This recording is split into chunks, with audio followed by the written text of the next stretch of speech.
Visakha fourth town CI Balakrishna ఆస్తులపై ACB అధికారులు దాడులు కొనసాగుతూనే ఉన్నాయి. విశాఖ, భీమ్లీ, కొవ్వూరు, విజయనగరంతో పాటుగా మొత్తం 3 జిల్లాల్లో 8 చోట్ల బృందాలు ఏకకాలంలో సోదాలు చేస్తున్నాయి.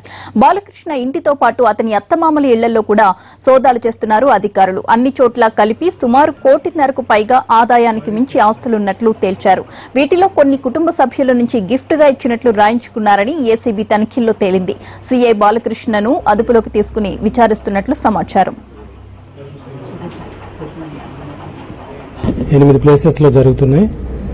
మనకి ఇప్పుడు ప్రిలిమినరీగా మనకి వచ్చిన సమాచారం ప్రకారంగా ఇతనికి ఈ పిఎన్ పాలెంలో ఇప్పుడు ఇతను ఉంటున్న ఈ G+3 ఫ్లాట్స్ అపార్ట్మెంట్, అలానే దీనికి దగ్గరలోనేమో ఇంకో కమర్షియల్ సెమీ కమర్షియల్ అపార్ట్మెంట్ ఒకటి ఉంది 2.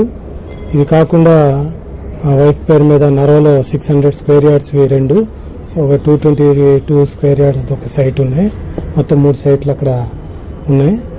ఇవి కాకుండా మళ్ళీ విజయనగరం జిల్లాలో గరుడు మండలంలో 10 ఏకర్స్ దగ్గర ల్యాండ్ ఒకటి ఉంది. అలానే అక్కడ ఒక 70 సెంట్స్ ల్యాండ్ కూడా కొనటం జరిగింది.